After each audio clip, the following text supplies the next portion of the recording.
to generalize to our potato crisp surfaces and related surfaces. Okay.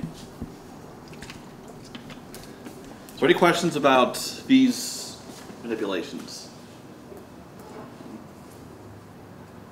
All right.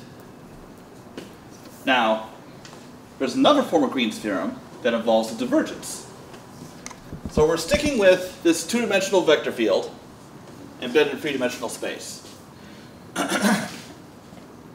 So now we're going to take the divergence of it. So that would be d dx, d dy, d dz dotted with pq0. So that's going to be px plus qy. Right. So now what we can do, this looks kind of like the expression from Green's theorem, except there are certain differences. For one thing, the variables the functions being differentiated with respect to the opposite variables, one of the signs is different. But that's okay, we can still apply Green's theorem as long as we're going in reverse. So, what Green's theorem says is that the double integral over region D of px plus qy dA is equal to the integral over its positively oriented boundary. So here we're not going to have p dx plus q dy, that would be wrong.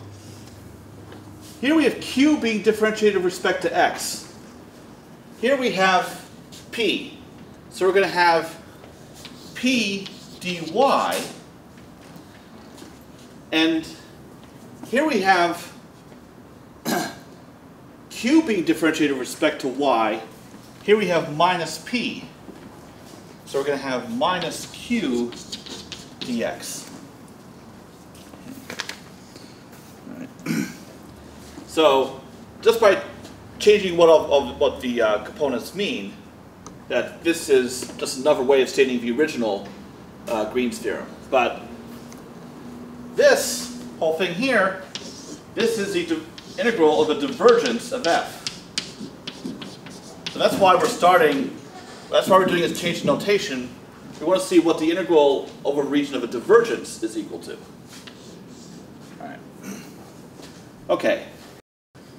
But now let's work with this. The way we would normally evaluate this is the following. Suppose we have a parameterization of this boundary curve, as usual. So some vector value function r of t goes from a to b. So then we can write this integral this way, integral from a to b, and we're going to have p of x of t, y of t, y prime of t, and then what I'm going to do, I'm going to divide by the magnitude of the tangent vector, so magnitude of r prime of t. And then I have the same thing for q.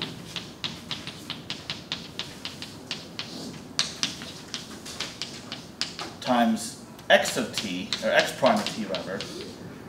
And then, of course, because I divided by the magnitude of tangent vector, I got to multiply by it.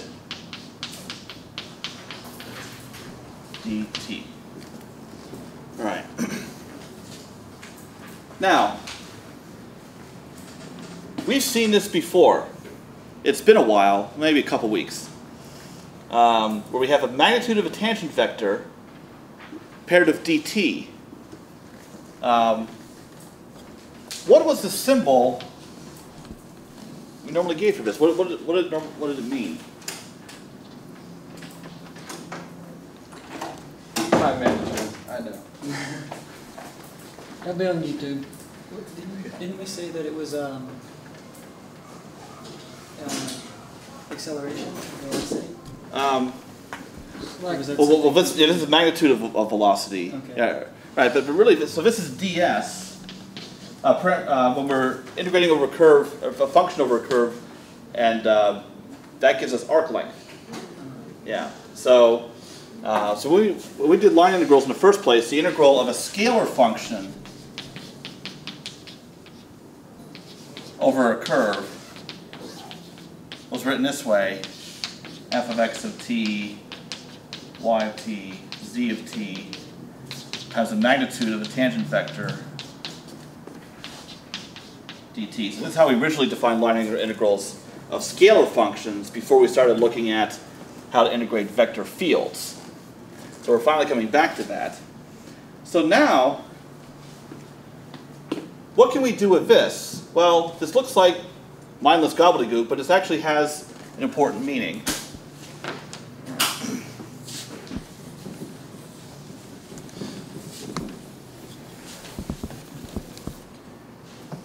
So if we have some boundary curve,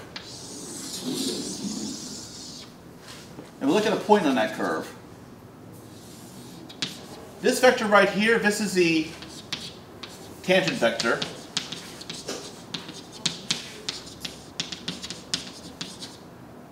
X prime of t, y prime of t.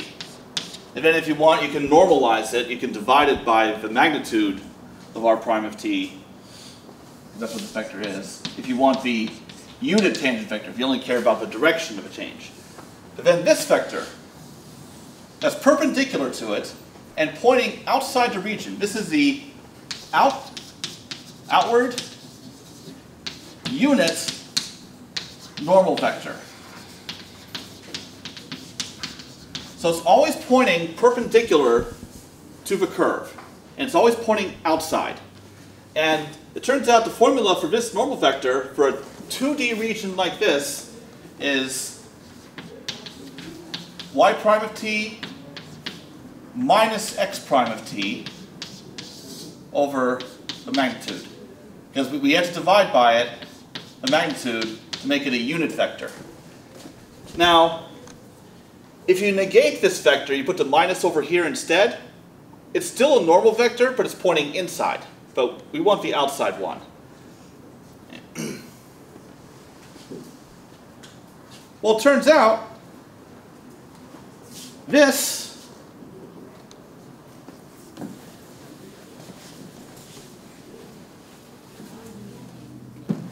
whole thing here is equal to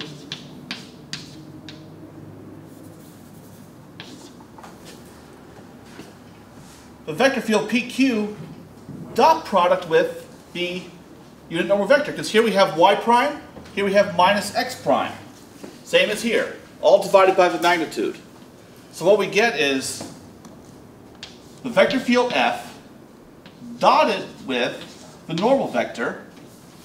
So that accounts for all this, and then we have ds. Okay. So this is another way of writing Green's theorem. So if I bring back the very first expression we have, double integral over the inside of a divergence. So this is a third way of writing Green's theorem.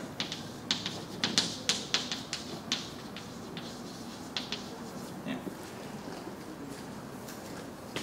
So this we're going to use a few sections from now, I guess 2 weeks from now, in order to come up with a generalization of this result that applies to three-dimensional solids, where we would actually have a triple integral of a divergence over the solid being equal to a double integral of a vector field dot product with a normal over the boundary surface, and that's called the Gauss divergence theorem.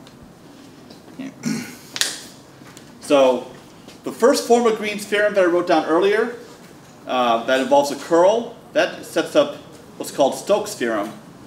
Here we have the setup for the divergence theorem. So those are the last two big theorems of vector calculus that we're going to cover. And then we spend a couple lectures talking about differential forms when I show you that there's actually one concise way of writing down all of them.